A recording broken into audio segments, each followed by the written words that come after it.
தமிழ்நாட்டில் பைக் டாக்ஸியை பேன் பண்ணியிருக்கிறாங்க. ஓலாவாக இருக்கட்டும், ஊபராக இருக்கட்டும், இல்லை ரேப்பிடோவாக இருக்கட்டும், இது எத்தையுமே தமிழ்நாட்டில் ஓட்டக்கூடாது அப்படின்னு சொல்லிட்டு பேன் பண்ணி வச்சிருக்கிறாங்க. நீங்கள் அப்படியே பெங்களூர் சைடில் வந்தீங்க அப்படின்னா ஒரே நாளில் 263 வண்டியை சீஸ் பண்ணி வச்சிருக்கிறாங்க. இந்த சீஸ் பண்ண வண்டி எல்லாமே ஏதாவது டாக்குமெண்ட் இல்லாத, இல்லை ட்ரிங்க் அண்ட் டிரைவ் பண்ணாங்க, இந்த மாதிரி சீஸ் பண்ண வண்டி கிடையாது. எல்லாமே பைக் டாக்ஸி ஓட்டுறாங்க தெரியுமா, இவங்களோட வண்டியை தான் எல்லாமே சீஸ் பண்ணி வச்சிருக்கிறாங்க. இவங்க எதுக்காக இந்த மாதிரி சீஸ் பண்ணாங்க, அதுக்கப்புறம் தமிழ்நாட்டில் எதுக்காக இந்த மாதிரி பைக் டாக்ஸியை பேன் பண்ணாங்க, என்ன ஏது அப்படின்னு சொல்லிட்டு கம்ப்ளீட்டாக இந்த வீடியோவில் சொல்ல போகிறோம். ஸோ ஸ்கிப் பண்ணாமல் இந்த வீடியோவை கடைசி வரைக்கும் பாருங்கள். நம்ம இந்த வீடியோவை ஸ்டார்ட் பண்ணுறதுக்கு முன்னால் நீங்கள் நம்மளுடைய சேனலை சப்ஸ்கிரைப் பண்ணலாம், சப்ஸ்கிரைப் பண்ணிவிடுங்க. ஸோ வாங்க இப்போ நம்ம இந்த வீடியோவை ஸ்டார்ட் பண்ணிடலாம். முதல்ல நம்ம இந்த பைக் டாக்ஸியை எதுக்காக சீஸ் பண்ணுறாங்க, அதுக்கப்புறம் தமிழ்நாட்டில் எதுக்காக பேன் பண்ணி வச்சிருக்கிறாங்க, இந்த ப்ராப்ளம்ஸ் எல்லாத்தையும் பார்க்கறதுக்கு முன்னால் இந்த ப்ராப்ளம்ஸ் எப்படி கிரியேட் ஆச்சு, என்ன ஏது அப்படின்னு சொல்லிட்டு பார்த்துக்கலாம். இப்போ இந்த பைக் டாக்ஸி இருக்காங்க தெரியுமா, இவங்களும் அதுக்கப்புறம் ஆட்டோக்காரங்க இருக்காங்க தெரியுமா, இவங்க 2 பேருக்கு நடுவில் தான் இந்த பிரச்சனையே கிரியேட் ஆச்சு. இதில் என்ன பிரச்சனை அப்படின்னா, இப்போ எல்லோ போர்டு அப்படின்றது அந்த பேசஞ்சருக்காகவே உருவாக்கப்பட்ட ஒரு வண்டி. பட் ஆனால் இந்த டூலர் ஒயிட் போர்டு நார்மலான, இப்போ நம்ம ஒயிட் போர்டு வச்சுருந்தா இந்த பேசஞ்சரை எடுத்துகிட்டு போகிறதோ இல்லை கமர்ஷியலாக நம்ம எதுவும் யூஸ் பண்ண முடியாது. ஸோ இவங்க இந்த ஓலோ ஊபரில் அட்டாச் பண்ணிக்கிறாங்க. அட்டாச் பண்ணிவிட்டு இவங்க ஓட்டும் போது என்ன ஆகுது அப்படின்னா, இப்போ கஸ்டமர் சைட்லேருந்து என்ன திங்க் பண்ணுவாங்க அப்படின்னா, இப்போது கஸ்டமர்ஸ் ஒண்டியாக தான் இருப்பாங்க. அவங்க 2-3 பேர் இருந்தாக்கா ஆட்டோ புக் பண்ணுறதோ இல்லை கேப் புக் பண்ணுறதோ பண்ணிட்டு போவாங்க. பட் ஆனால் அவங்க சிங்கிள் பர்சனாக இருக்கிறதுனால என்ன திங்க் பண்ணுவாங்க அப்படின்னா, வேலைக்கு போகிறதோ இல்லை எங்கன்னா போனோம் அப்படின்னாக்கா, ஓகே நம்மளுக்கு அது 200-300 ரூபாய் ஆகுது, நம்ம ஏன் நம்ம பைக் டாக்ஸி புக் பண்ணக்கூடாது, நம்ம பைக் டாக்ஸி புக் பண்ணிக்கலாம். பைக் டாக்ஸி புக் பண்ணோம்னாக்கா ஒரு 70 ரூபாயோ 100 ரூபாயோ 80 ரூபாயோ இதுக்குள்ளவே நம்மளுக்கு அந்த லொக்கேஷனுக்கு ரீச் ஆகிடலாம். இன்னொன்று நம்ம அந்த காசு சேவ் பண்ணிக்கலாம் அப்படின்னு சொல்லிட்டு திங்க் பண்ணுறாங்க. இப்படி கஸ்டமர்ஸ் திங்க் பண்ணும்போது என்ன ஆகுது அப்படின்னா, இந்த ஆட்டோ ஓட்டுறாங்க தெரியுமா, அவங்களுக்கு ஒரு சில பிரச்சனை வருது. அவங்களுக்கு சரியாக வாடகை வராததாக இருக்கட்டும், இந்த மாதிரியெல்லாம் ப்ராப்ளம்ஸ் வர்றதுனால என்ன பண்ணுறாங்க அப்படின்னா, அவங்களுக்கு செம்ம கோவம். இந்த மாதிரி நம்ம இவ்வளோ இன்வெஸ்ட் பண்ணியிருக்கிறோம், ஆட்டோ வாங்கியிருக்கிறோம், அதுக்கப்புறம் எல்லோ போர்டுக்கெல்லாம் பொதுவாக வருஷத்துக்கு ஒரு வாட்டி எஃப்சி பண்ணுற மாதிரி இருக்கும். எஃப்சி பண்ணுறதா இருக்கட்டும், இன்சூரன்ஸ் பண்ணுறதா இருக்கட்டும், இதெல்லாம் பண்ணிவிட்டு நம்ம எல்லோ போர்டில் இது ஓட்டின்னு இருக்கிறோம். இவங்க அதெல்லாம் எதுவும் கிடையாது. இப்போது ஒயிட் போர்டுக்கு நீங்கள் எஃப்சி பண்ணணும் அப்படின்னா 15 இயர்ஸ் ஸ்டார்டிங் 15 இயர்ஸ் இருக்கும், அதுக்கப்புறம் கம்மியாக இதாக இருக்கும். ஓகேவா, இந்த மாதிரி ஓட்டுறாங்க. ஓட்டும் போது நம்மளுக்கு வர்ற ஆர்டரெல்லாம் அவங்க எடுத்துக்கிறாங்க. நம்மளுக்கு ஆர்டரே வர மாட்டுது, செய்ய மாட்டுது அப்படின்னு சொல்லிட்டு ஆட்டோக்காரங்க சைடில் இந்த மாதிரி சொல்கிறாங்க. பட் ஆனால் நீங்கள் அதுவே இந்த பைக் டாக்ஸி ஓட்டுறாங்க தெரியுமா, அவங்க சைடு கேட்டிங்கனாக்கா, இல்லை நம்மளுக்கும் வீட்டு பிரச்சனைலாம் இருக்குது, நம்மளுக்கும் ஓட்டுறதுக்கு ஒரு அனுமதி கொடுங்க. ஏன்னா நம்ம வீட்டு ப்ராப்ளம்ஸ்னால தான் நம்ம இதை ஓட்டுறோம். ஒரு சில பேர் இந்த பைக் டாக்ஸி ஓட்டுறது ஃபுல் டைமாகவே ஓட்டுறாங்க, காலையிலேருந்து நைட்டு வரைக்கும் ஓட்டுவாங்க.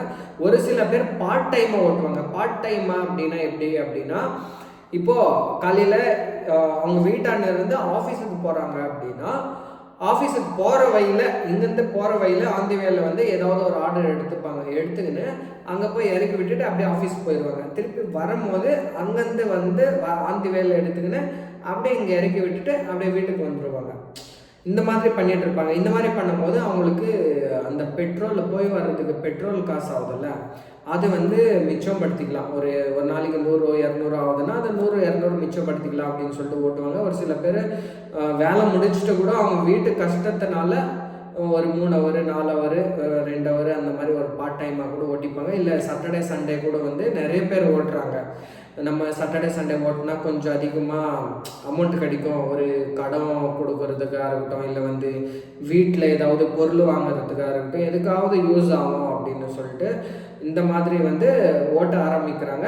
இவங்க பைக் டாக்ஸி இந்த மாதிரி சொல்கிறாங்க. இவங்க 2 பேருக்கு நடுவில் வந்து இந்த மாதிரி மாற்றி அடிச்சுக்கும் போது என்ன ஆகுது அப்படின்னா, நிறைய வாட்டி இப்போது ஆட்டோக்காரங்க இருக்காங்க அப்படின்னா, இப்போ எங்கேயாவது போகிறாங்க, பைக் டாக்ஸி ஓட்டிட்டு ரேப்பிடோ இல்லை ஓலோ ஊபர் ஏதாவது ஓட்டிட்டு போகிறாங்க அப்படின்னா, ஆட்டோக்காரங்க பார்த்தாங்கனாக்கா அவங்க ஏதாவது பிரச்சனை பண்ணுறது, ஏன் ஓட்டுறேன் செய்கிற அப்படின்னு சொல்லிட்டு பிரச்சனை பண்ணுறது, இந்த மாதிரி இப்போ இல்லை முன்னாடியிலேருந்தே நடந்துட்டு தான் இருக்குது. இந்த மாதிரி இருக்குது என்ன ஏது அப்படின்னு சொல்லிட்டு சண்டை போடுறதா இருக்கட்டும், இதெல்லாம் வந்து காமனாக நடந்துட்டு தான் இருக்குது. இப்படி நடக்கும்போது இப்போ ரீசெண்டாக என்னாச்சு அப்படின்னா, பெங்களூரில் ஒரே நாளில் 226 வண்டி வந்து சீஸ் பண்ணியிருக்கிறாங்க. அதுவும் எப்படி சீஸ் பண்ணியிருக்கிறாங்க அப்படின்னா, இப்போது இவங்களே புக் பண்ணுறது, ஆட்டோக்காரங்க இருக்கிறாங்க தெரியுமா, அவங்க வந்து புக் பண்ணுறாங்க, வண்டி புக் பண்ணிவிட்டு டிப்ஸ் வந்து அதிகமாக கொடுக்குறாங்க. இப்போ ஒரு 2-3 கிலோமீட்டர் இருக்குதுன்னு சொல்லிட்டு வச்சுக்கோங்களேன், அந்த 2-3 கிலோமீட்டருக்கு 100 ரூபாய் 150 ரூபாய் எக்ஸ்ட்ரா பே பண்ணுற மாதிரி டிப்ஸ் கொடுப்பாங்க. டிப்ஸ் கொடுக்கும்போது அவங்களும் ஓகே நம்மளுக்கு வந்து இந்த 100 ரூபாய் 200 ரூபாய் எக்ஸ்ட்ரா கிடைச்சாலுமே நம்மளுக்கு வந்து கொஞ்சம் யூஸ்ஃபுல்லாக இருக்கும் அப்படின்னு சொல்லிட்டு இவங்களும் வர்றாங்க. வந்துட்டு அதை பிக் பண்ணுற டைமில் வந்து அது வந்து புக் பண்ணியிருக்கிறது வந்து இந்த ஆட்டோக்காரங்க தான் புக் பண்ணியிருக்கிறாங்க. இவங்க பிக் பண்ணதுக்கு வராங்க, பைக் டாக்ஸிக்காரங்க வந்து பிக் பண்ணுறதுக்கு வருவாங்க. வந்த உடனே அவங்கள லாக் பண்ணிவிட்டு அதுக்கப்புறம் வந்து ஆர்டிஓக்காரங்க கிட்ட வந்து இந்த வண்டியை எடுத்துகிட்டு போய் இந்த மாதிரி பைக் டாக்ஸி ஓட்டுறாங்கன்னு சொல்லிட்டு எடுத்துகிட்டு போய் கொடுத்துருவாங்க. இந்த மாதிரி வந்து ஒரு 3-4-5 நாளாகவே வந்து இந்த மாதிரி பண்ணிகிட்ருக்குறாங்க ஆட்டோக்காரங்க. அதுக்கப்புறம் ஆர்டிஓ அவங்களும் வந்து யார் இந்த மாதிரி பைக் டாக்ஸி ஓட்டுறாங்களோ அவங்களெல்லாம் வந்து அவங்க வண்டி வந்து சீஸ் பண்ணிவிட்டு ஃபைன் போடுறதா இருக்கட்டும், இந்த மாதிரி வந்து ஒரு பல பிரச்சனைலாம் நடந்துன்னு இருக்குது. இப்படி நடக்கும்போது நிறைய பேர் வந்து அதில் லேடிஸும் இருக்கிறாங்க, ஜென்ஸும் இருக்கிறாங்க.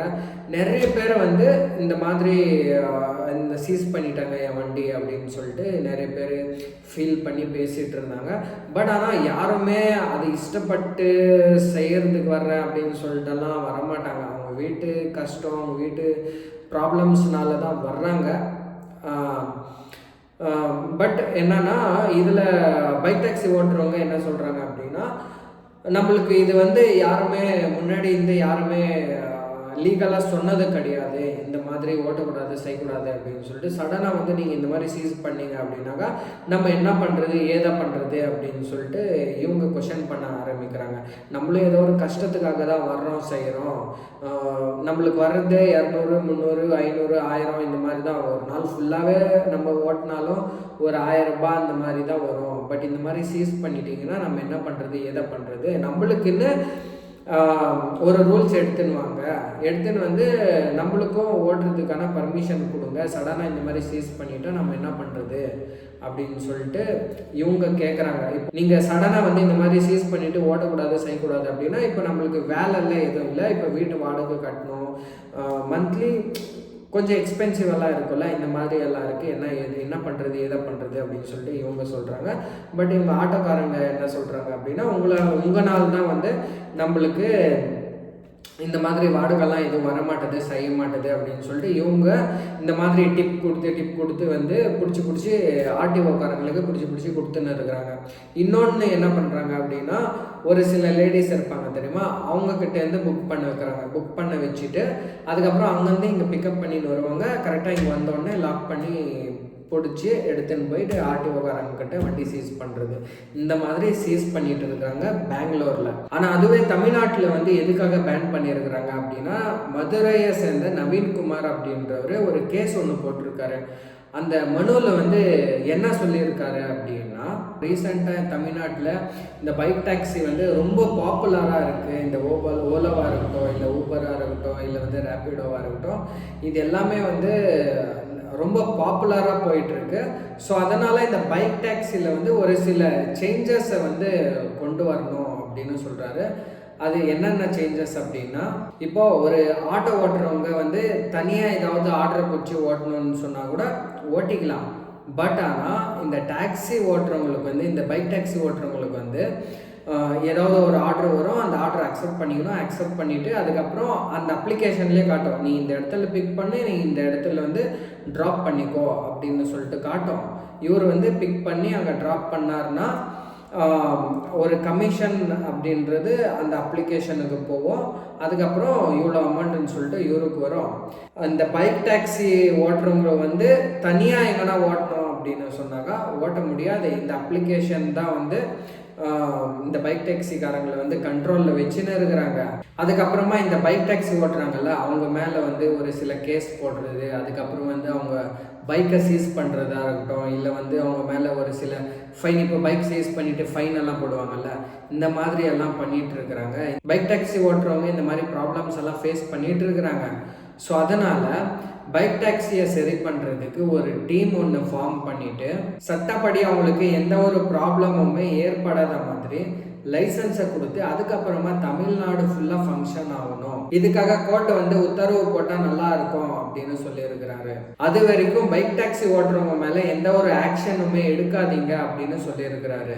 இதுக்கு கவர்மெண்ட் சைடில் இருந்து என்ன பதில் சொல்லியிருக்கிறாங்க அப்படின்னா, இந்த பைக் டாக்ஸி ஓட்டுறதை பற்றி நம்ம ஒரு டீம் ஒன்று ஃபார்ம் பண்ணணும். இந்த டீம் ஃபார்ம் பண்ணிவிட்டு நம்ம டிஸ்கஸ் பண்ணி தான் சொல்ல முடியும். அது வரைக்கும் பைக் டாக்ஸி ஓட்டுறது தமிழ்நாட்டில் பர்மிஷன் இல்லை அப்படின்னு சொல்லியிருக்கிறாங்க. ஸோ அதனால நீங்கள் தமிழ்நாட்டில் ஏதாவது பைக் டாக்ஸி ஓட்டுறவங்களா இருந்தீங்கன்னாக்கா பைக் டாக்ஸி எதுவும் ஓட்ட போகாதீங்க. ஏன்னா நீங்கள் ஓட்ட போனீங்கன்னாக்கா அதுக்கப்புறம் உங்கள் மேலே ஃபைன் போடுறதா இருக்கட்டும், இல்லை வந்து வண்டி சீஸ் பண்ணுறதா இருக்கட்டும், இந்த மாதிரி ஒரு சில ப்ராப்ளம்ஸ் எல்லாம் ஃபேஸ் பண்ண வேண்டியது இருக்கும். நீங்கள் வந்து நெக்ஸ்ட்டு பர்மிஷன் எப்போ கொடுக்குறாங்க அது வரைக்கும் வந்து நீங்கள் இந்த பைக் டாக்ஸி வந்து ஓட்ட போகாதீங்க. இப்போ நான் வந்து மனுதாரர் என்ன சொன்னாங்க, அதுக்கப்புறம் வந்து கவர்மெண்ட் சைட்லேருந்து இதுக்கு என்ன ரிப்ளை கொடுத்துருக்குறாங்க அப்படின்னு சொல்லிட்டு சொன்னேன். இதுக்கு மூணாவது வந்து நீதிபதி என்ன ரிப்ளை பண்ணியிருக்கிறாரு அப்படின்னா, நீங்கள் இந்த பைக் டாக்ஸி வந்து ஓட்டக்கூடாது அப்படின்னு சொல்லிட்டு எதுக்காக நீங்கள் இன்னும் விளம்பரப்படுத்தலை அப்படின்னு சொல்லிட்டு கேட்குறாரு.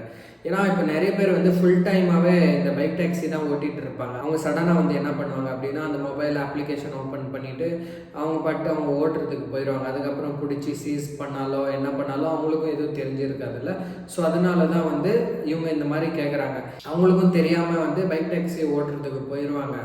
ஸோ இதுக்குள்ளே வந்து ஏதாவது ப்ராப்ளம்ஸ் ஏற்பட்டுச்சுன்னா யார் வந்து பொறுப்பு எடுத்துப்பாங்க? ஸோ அதனால் வந்து நீங்கள் இதை விளம்பரப்படுத்திடுங்க அப்படின்னு சொல்லிட்டு சொல்கிறாரு.